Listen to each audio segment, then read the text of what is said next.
Hey guys, welcome back to the channel. This is Mr. Sean, and this is Whiskey Ramblings. Before I have too much to drink, I wanted to give a slight content warning, as I will be talking about things that might be a sensitive issue for certain people. This is just kind of a general trigger warning. I am going to approach all of this as respectfully as I can, but considering that this topic is the world doesn't care about you and that's okay, I feel like there are going to be topics that might be triggering for people. So after I record all this, I will have a list of trigger warnings in the description, so please take a second to read that, and if you are not comfortable with any of those topics, this might not be the video for you. So why would I make a video called "The World Doesn't Care About You, and That's Okay"? Honestly, it has a lot to do with something my father once told me. Now, I grew up with ADHD and a couple other, mental neuroatypical issues that I've since learned to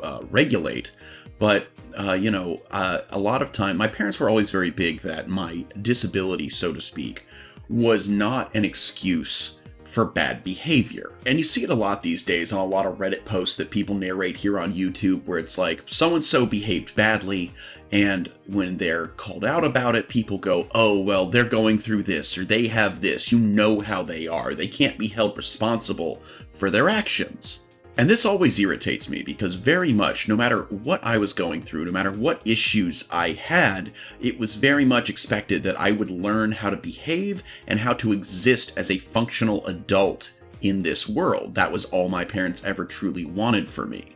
And yeah, I have some issues with my parents. We don't see eye to eye on everything. They definitely have their boomer views that I don't agree with, but at the end of the day, that was very helpful. And one specific instance, and this is, I was actually 19 or 20 at the time, and I was having a rough time, and I definitely realized that I was suffering from depression, and I told my dad about it, and he looked at me and he said, okay, so our next step is to look into getting you some therapy, maybe some medication if that would help, but if none of that works, you gotta buck up. The world won't care if you're sad. And people have told me, my fiance included, that this is a very damaging viewpoint, I understand that this is not considered a good thing to say to someone who is depressed, but honestly, it's kind of what I needed to hear, because, being able to blame all your problems and your inability to function on the world and to think that that's just going to be okay and people have to accommodate you, that's something for kids with a trust fund, not people who grew up while comfortable, don't have access to mommy and daddy's money. I was expected to make my own way as an adult, still am, and you have to be able to do that. And I think there is a lot of confusion in this day and age about who exactly has to care and accommodate whatever issues you're going through. Like, the government and your employer, to a certain extent, do have to care, do have to accommodate, they have to abide by certain guidelines, and, but people think that extends into the just being a normal person out and about, or your friends or your family, and the honest truth is, no, they don't. Nobody has to care what you're going through. If you are lucky enough to have people that do care and do sympathize and empathize with you, awesome, but you can't expect everyone to do that, and you need to be able to behave accordingly. I guess what I'm saying is when you're with other people in the private citizen setting, you have to behave as if they're not going to care about your issues. You can't just assume that they will tolerate your bad behavior because they understand what you're going through. As to what inspired this video, honestly, I listen to a lot of YouTube while I'm at work. It's not just about hearing my own voice. I do listen to a lot of other creators, and specifically, I do love the Am I the A-Hole videos, and it's one of those things where the way people act and the way their families defend them or their friends defend them, the people who are clearly in the right are being told they're not because, well, you just gotta deal with so-and-so being so-and-so.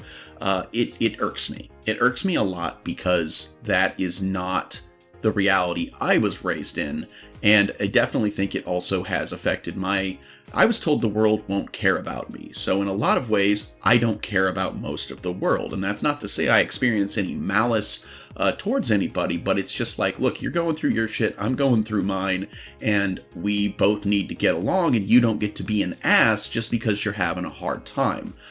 Recently, I was on a call with my mother, and I was annoyed by something completely different. It had nothing to do with that phone call or even with my mother, and I was a bit curt with her. And I looked back on that call, and I called up my mother and I apologized because, I was in the wrong. I was stressed out. I was being rude because I was stressed about something completely different. And in all honesty, whatever issues I have with my mother, she didn't deserve that. But I feel like a lot of people lack that level of self-awareness and self-introspection because they've been allowed to get away with their bad behavior, because there's certain topics that when someone's going through a hard time, it's just like, oh, we don't want to rock the boat. We don't want them to feel bad. So just let them be mean and they'll get better eventually. But they don't get better eventually because nobody calls them out on it. And those instances, in my personal opinion, where you don't have the right to be an ass is what I want to talk about today. Also, in case you're wondering what today's whiskey ramblings are brought to you by, it's a combination. I've had a little bit of Howler Head whiskey that's a banana flavored whiskey that's honestly pretty good. I was worried it would taste kind of like artificial banana, which tastes like apparently what original bananas tasted like, but no, it's a little bit of whiskey. There's a mild, authentic banana taste to it. It's quite good. It doesn't have a lot of bite. And I'm also drinking, as a chaser, some Sour Monkey beer. It's from the Golden Monkey line. There's Golden Monkey, which is a Belgian triple. There's Sour Monkey, which is quite good. And then there's Berry Monkey, which I'm not as big a fan of, but that is a fruited sour from the same line. Not really all that sour, to be perfectly honest, but I'm having the Sour Monkey. So today's whiskey ramblings are very much monkey themed and Mr. Sean approved. 1. Alright guys, for our first entry, let's talk about what's probably the least controversial of these opinions and these topics, and that is, of course, weddings. Weddings, of course, are a very important time in a couple's life. I'm going to be having a wedding myself in just over a month from now. And there's a lot of anticipation, a lot of emotions, and from all sides, not just the bride and groom, but the people involved, whether that be the bride and groom's parents or the people that will be attending. There's a lot of emotions and a lot of expectations that come with a wedding. I've been told there are two kinds of weddings. There are weddings that are for the bride and groom, and there are weddings that are for everybody else. And no matter which kind of wedding you have, it seems like there's always going to be someone who's not happy with the decision that has been made for the wedding, or is trying to take a unnecessary amount of control over the wedding for any number of reasons. The reason for the bad behavior surrounding weddings usually is dependent on what person and their relationship to the wedding is. If it's a guest, it might be, oh my God, I can't believe you are having a child-free wedding. I have a child. I want to go to this wedding, and I want to get drunk and party while my child runs around causing a scene, but I don't have to parent them because I'm at a wedding. But, if you have the child-free wedding because you, like I'm having, because you don't want children doing that, you will get some pushback from people going, well, I can't go if it's a child-free wedding. And, well, there's two ways to that response. There's people that get mad at the child-free people for not being able to come, and then there's people, the rational reaction, which is like, well, we will miss you, but we understand. And if you do the bad behavior, if you are, say, the bride or groom and are told, I can't come to your wedding because I have a child and it's child-free, and you go, no, you need to come to my wedding, you're behaving badly. Yes, it's your important day. It's your special day, one of the most important days in your life. That is debatable to me. I mean, it's one of those things that if you are in a relationship where you have already committed to the person, the wedding's just making it official. You literally, every day that comes after the wedding is the most important day of your life, because now you are officially married. You are officially in that relationship. You have made that official commitment. But opinions are just that, opinions. So if you demand somebody who can't come to your wedding because it's child-free and they have a child come to your wedding, you're behaving badly. On the other hand, if someone tells you this and you go, well, we understand, we will miss you, but that's totally acceptable, and then that person comes back to you and goes, no, you have to allow children because I have a child and I need to come to this wedding and I need to bring my child, or you just RSVP and then bring your child and hope that it's going to be okay, you're behaving badly. Then we have another way people behave badly at a wedding, and that's that in the case of, let's say, the parents, the people paying for the wedding. My parents are paying for our wedding. That was their gift to us. But when they offered up the money, it was offered as no strings attached. We could have the wedding of our dreams and they would pay for it, or we could go get married at the courthouse and they would just hand us the money that they'd offered up. They gave us a budget. Now, we, by which we, I mean my fiance, wanted the actual, like, nice wedding. Personally, I don't care all that much, but that's not really, it's not about that. It's about, making it the day in the marriage that my partner wants, because I'm pretty much good with anything. I recommended the Taco Bell wedding chapel in Vegas, but that got shot down. Unfortunately, nothing commemorates a finally settling down and committing to the one you love, like a nice bean burrito afterwards. But shortly after we started planning the wedding, my parents started giving their opinions and stating that we had to do things this way. We had to invite certain people because, well, they weren't about to be embarrassed by this wedding. Which is weird when you consider some of the other weddings in my family. One, eloping is not uncommon, and two, one of my cousins got married in a converted barn, which I don't care how elegant you make it, it's still a damn barn. Cousin, if you're listening to this, I love you, but I did not want to go to that wedding, and I was kind of forced to by my parents, and it was a barn. So, very happy for your day. Your father's father of the bride speech was amazing, even though he called out your husband as your rebound guy, which I thought was funny. Actually, again, we're going on a tangent here, but I asked my uncle about this recently, and apparently the full speech was talking about how you never know when you're going to find love, because her now husband, who she's had 2 children with, was her rebound guy, and he thought that they weren't gonna see him for very long. That was as far as he got in his speech when people started giving him the, oh my god, what are you saying? He did tell me that the full part of that speech was then going that they only found out later that my cousin was also her husband's rebound girlfriend, and so neither one of them were really expecting it to last long, but they fell in love. And they're married, they have 2 children, they have a wonderful life together. So his speech was supposed to be like inspirational, like, be open to love. You're never going to know where you're going to find it, but all people could see was that he just called her new husband her rebound guy and were mortified. Me and the table I was at, best part of the wedding for us. We thought it was great. But no, people, especially parents of the bride and groom, a lot of times have they have their idea of what they want their children's wedding to be. They also have a bunch of people that they want to invite because, hey, we kind of want to show off that our kid's getting married. It's one of those like parent bragging rights, like, oh, your child got a degree, mine's getting married. And for some people, their children getting married is as high a feat that their children will ever achieve, so it's kind of a big deal. And honestly, this led in my wedding to my parents, there were people that they wanted to invite that I didn't want to invite. Not only in some cases I didn't know them, in some cases I actively just did not care for these people. And my parents were like, no, we have to invite them. It will look bad if we don't invite them. And it's like, well, at the end of the day, who the fuck's getting married? Oh, right, it's me. And because of this argument, both me and my parents were both guilty of bad behavior. On the one hand, they were putting the feelings of people they knew, their neighbors, their friends, over their child getting married. And on my end, I was kind of putting up a fuss over the fact that, they wanted to invite some people, but, at the end of the day, they were paying for the wedding. But it kind of felt like making a deal with the Fae where there's always strings attached. But in this case, my parents, unlike the Fae, didn't need to stick to their words because they had initially insinuated that there were no strings. And finally, the final part where people behave badly involving a wedding is, let's be honest, the bride and groom themselves. Usually it's one or the other. The term is bridezilla, but I've met a few groomzillas in my time where they have this vision for their wedding.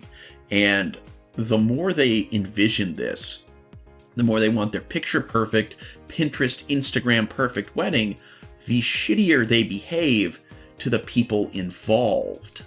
You hear these stories about brides demanding that their friends cut or dye their hair because, oh hey, I want my wedding photos to look a certain way. And let's be honest, wedding photos are something you pay way too much for. They sit in a binder and you look at them at most once a year.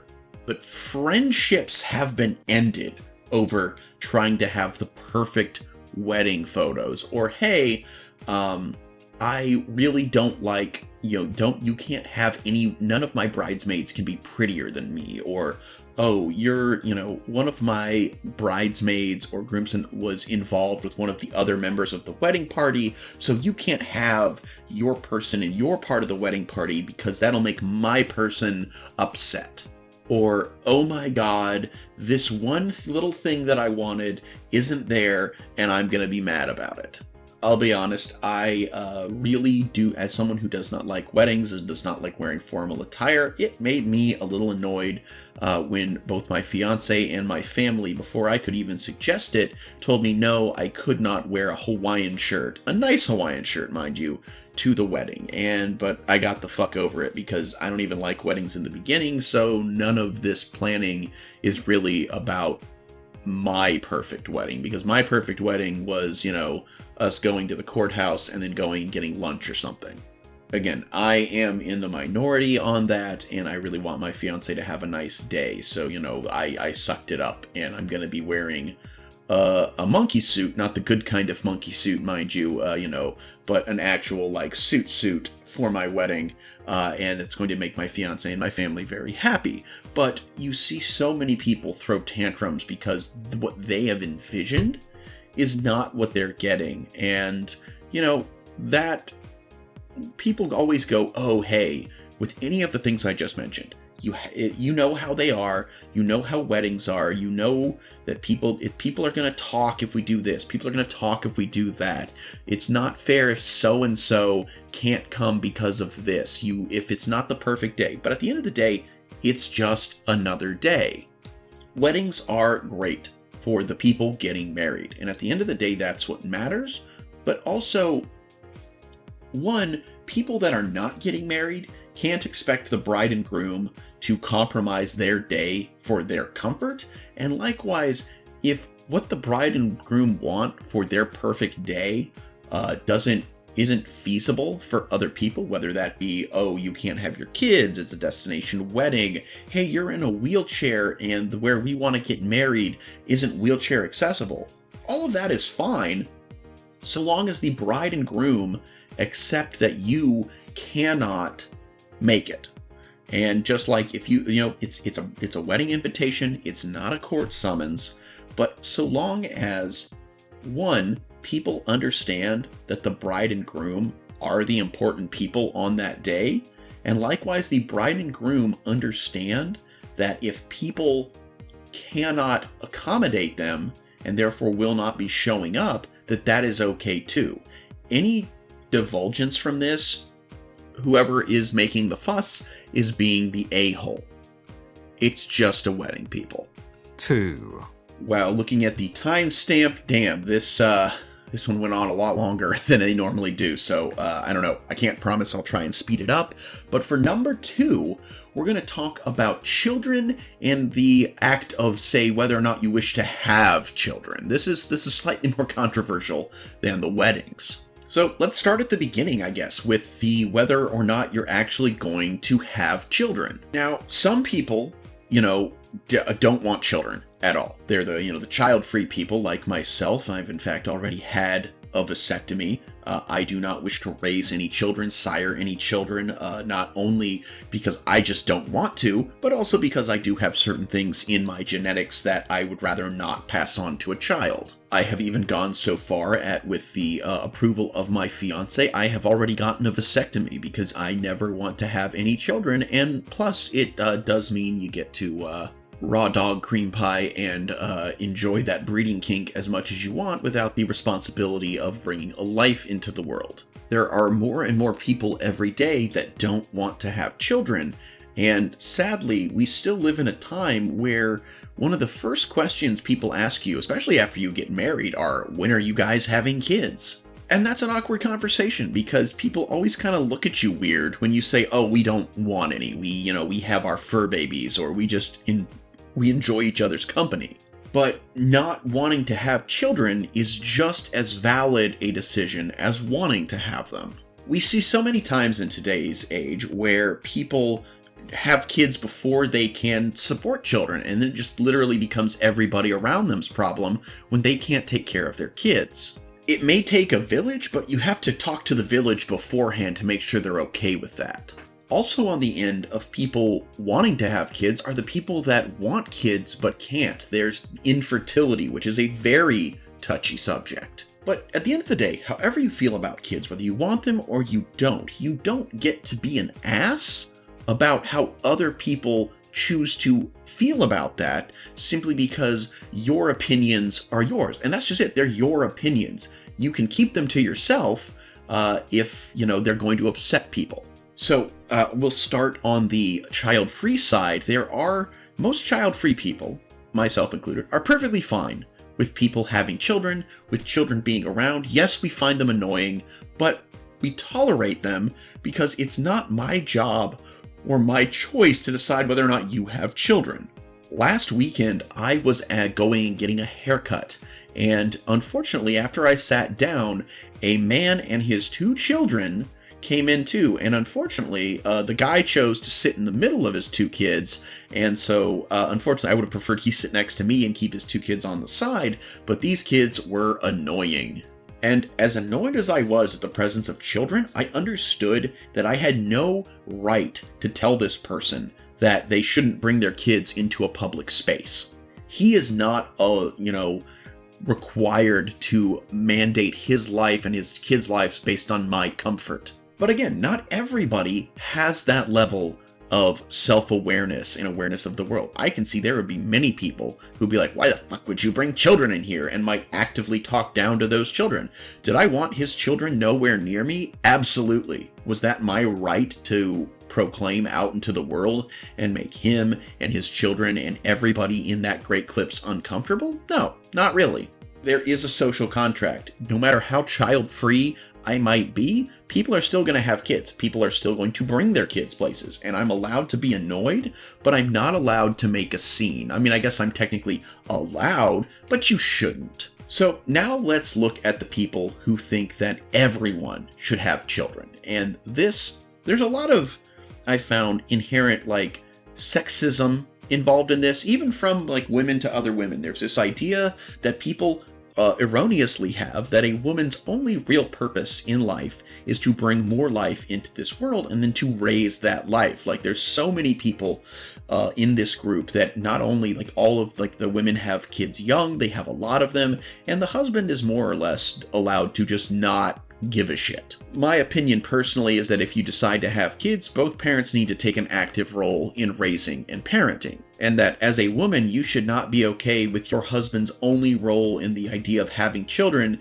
being him getting his rocks off inside of you and then just going and watching TV while you raise the younglings. Because if as a guy, all you're willing to do is get your rocks off inside a woman, then get a vasectomy, because then you can do that as much as you want, and you can both still watch TV and play video games, because that's not going to result in any kids. Also, if you're one of those men that goes, I can't get a vasectomy because the thought of shooting blanks makes me feel like less of a man, it's like, dude, it still feels the same, and you know what? You can use your imagination. You can still have a breeding kink after having a vasectomy. Trust me, I know from experience. But honestly, if that's your belief and you're okay with that, and that's your relationship where, the woman where the guy just makes the money and the woman raises the kids. If that's your thing, that's fine. But the point where this becomes bad behavior and you need to shut the fuck up because the world doesn't have to care is when you start criticizing others for not sharing this belief. Whether that's chastising a man for having a vasectomy because he doesn't want kids, or yelling at a woman or criticizing a woman for being career driven instead of wanting to just pop out a brood and all that, you are allowed to live your life and everyone else is allowed to live their life. You don't have to agree, but you have to live and let live. And when you start to try and enforce your viewpoint on others, that's when you are behaving badly and you need to shut up because the world doesn't need to care about your beliefs. Finally, let's look at the most hotly debated topic in this realm of, whether or not to have children is the infertility. Of course, these are people who want to have children, but biologically they are having trouble conceiving. Or maybe they don't have trouble conceiving, maybe they have trouble carrying the pregnancy to term. And while I think that putting all of your hopes and dreams on the ability to be a parent is a stupid thing to bank on, again, that's my opinion. You don't have to agree with me. You don't have to care that that's my opinion. You're allowed to believe whatever you want. But you are not allowed to take out your frustrations on the world at large. I have heard too many videos to count in the Am I the A-hole posts on YouTube where someone is struggling with infertility and then somebody gets pregnant and the person who is infertile doesn't handle it well. And they'll make comments or make a scene and, ruin the people who are getting pregnant's joy in getting pregnant. And when the other person reacts negatively because they're just trying to share their happiness with the world, and this other person is bitter because they want that happiness and can't have it, the family defends the bad behavior with, they are infertile and it's very hard on them and you just know how they are and it'd be best if we just didn't bring this up around them. No, your struggles are just that, your struggles. And while other people can be sensitive to that,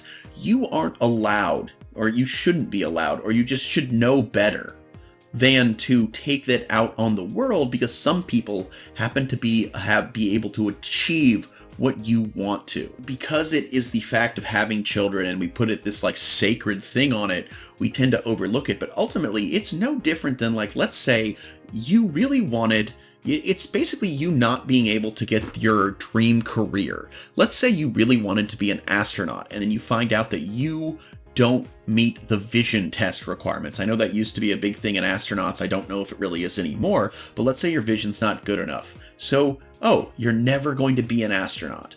Oh well, maybe then you should figure out something else to do with your life instead of just being mad at every astronaut. If your dream was to be an astronaut and you couldn't achieve it, and therefore you were just you just seethed hatred at every other astronaut in the world who succeeded in becoming an astronaut, the world would look at you and go, you're fucking crazy, stop it. But when we take this same concept and apply it to parenthood and the ability to conceive a child, we go, oh, you have to be sensitive. It's very hard for them. It's look, your dream was being a parent. People have dreams every day, and every day those dreams get crushed. You're allowed to feel bad about it, but you shouldn't be taking joy out of the world when other people achieve things just because you couldn't. So now that we've already talked about, the idea of having children, let's talk about once the children are already here. So many people choose to believe that their children can't do anything wrong and that, the world needs to accommodate their children's bad behavior because I have brought life into the world and children are the future. Meanwhile, they don't understand that if they let their kids behave the way they've been behaving, that future is pretty bleak.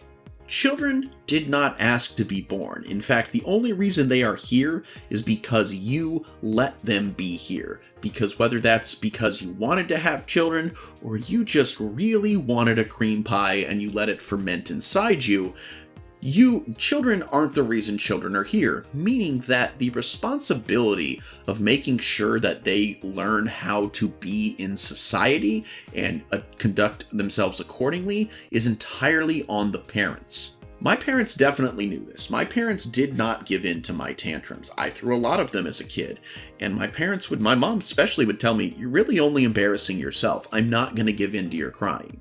And some kids are going to be kids. They're going to act a certain way, but as long as the parent isn't justifying their behavior or accommodating them or rewarding them, I can deal with a kid having a tantrum in a public space so long as I realize that this is a learning experience for that child. When I used to, start throwing a tantrum in the middle of the Big Bear, my mom would look at me and go, "Look, you're only embarrassing yourself here, and it's not going to get you what you want." When I used to work at the Giant Eagle grocery store, I remember there was a time a father came up with his 2 children, and he said, "Look, you have until this young man finishes bagging our groceries to pick out a piece of candy." His son immediately picks out a piece of candy. He's like, "This is the one I want, Dad." He's like, "Cool." Puts it on the belt. I scan it, put it in the bag, and keep scanning. His daughter keeps not being able to make a decision. Can't decide what candy she wants. And I finish scanning the bags. And I'll be honest, I slowed down just a little bit. I was a very fast cashier because I wanted this kid to have time to pick out their candy. But he goes, "Oh, well, he's finished. You don't get a piece of candy." And the little girl looks at her father and goes, "If you don't buy me a piece of candy, I'm going to cry." And he goes, "Knock yourself out, kiddo." And the little girl did cry, but she did not walk out of there with a piece of candy. And as annoying as I found the tears of a child and the noise that she was making, I respected her father for teaching her that, hey, sometimes you have to make decisions quickly. The world will not stand still because you can't make up your mind. And those parents are great, and kids are going to throw tantrums, and that's fine. But it's the parents who go, "Oh, I'm sorry, stop throwing a tantrum here, let me buy you something." Those parents suck.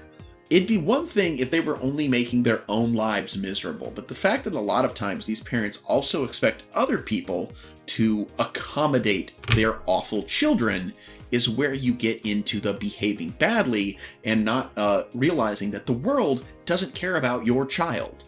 Oddly enough, a lot of stories from Am I the A-hole that I've heard are of some adult playing a Nintendo Switch in public and a parent insisting that they give it to their children because my child wants to play a video game and you don't need a video game because you're an adult. And it's like, look, it doesn't matter if I need a video game or not. The second you are inconveniencing the rest of the world in trying to accommodate your child, you have become the asshole because you care about your child, and that's fine. I don't care about your child. I don't know your child. Your child could get hit by a bus as you're walking to the store, and while I would be like, "Oh, that's so sad," it really doesn't affect the grand scheme of my day.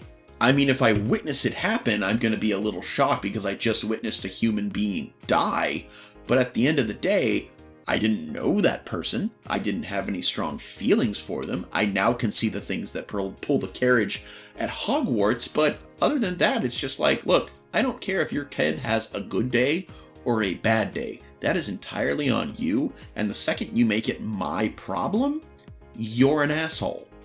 But honestly, even though I am just anti-children in general, as long as I can see when they exhibit bad behavior out in public, that you are at least attempting to discipline them or make this a learning moment, when you are showing your child that their tantrums are not the way that they get things, cool.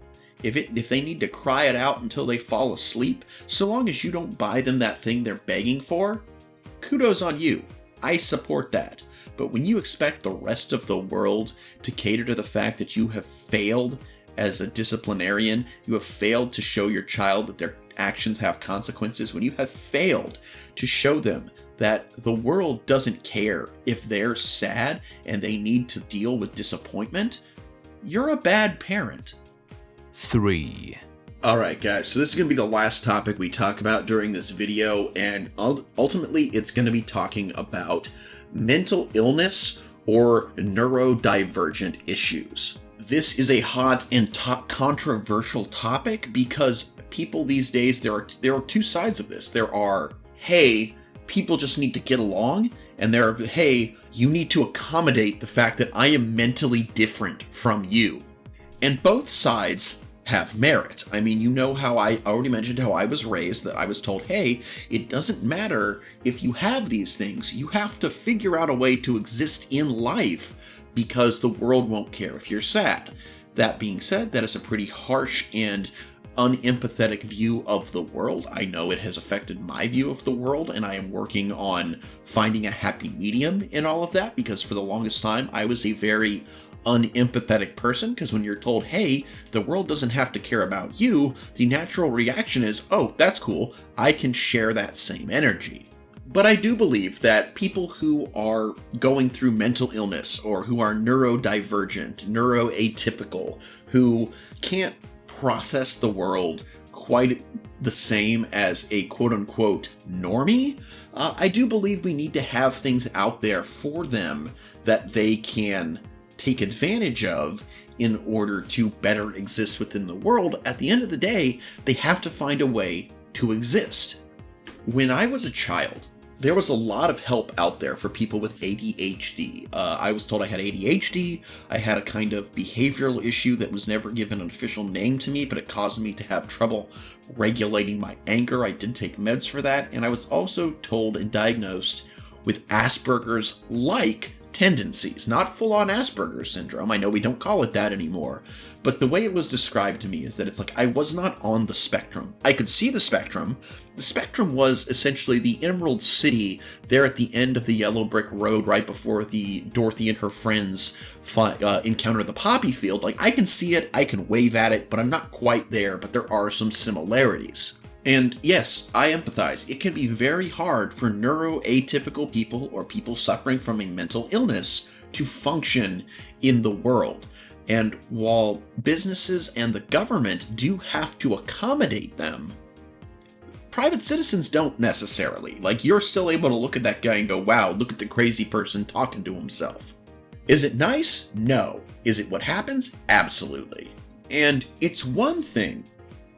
It's not right to look at anybody who has any kind of neuroatypicalness and go, you are a broken human being. If you do that, you're the ass. You're awful. In this case, the world is allowed to be mad at you because the world doesn't have to agree with your bigotry. But on the other end, you see this a lot. I watch a lot of stories about neckbeards, incels, nice guys who behave absolutely abhorrently, borderline, if not outright criminal behavior towards people, and when they're called out on it, it's defended by, oh, I'm sorry, I have autism.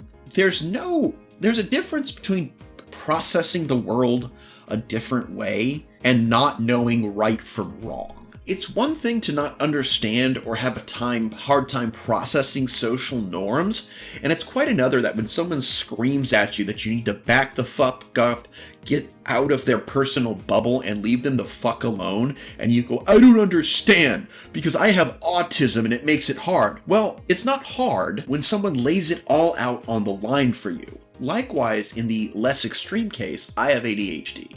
And I tend to be obsessive about things, I repeat myself, I hyper-focus on things, and, I've learned how to deal with it, but at the same time, every day I'm learning how to adjust and accommodate and focus on, even if something's not important to me, if someone that I am involved with, if I care about, or I am otherwise obligated to be with in any way, shape, or form, whether that's because I want to, or like, let's say I'm working on a group project within a job, you have to adjust so that you cannot consider yourself the center of the universe. Like, if I offend somebody with something I say, and I can't respond with, oh, I'm sorry, empathy is hard for me. That doesn't matter. The world doesn't, just like I don't have to care about whatever someone is going through, the world doesn't have to care that I don't care.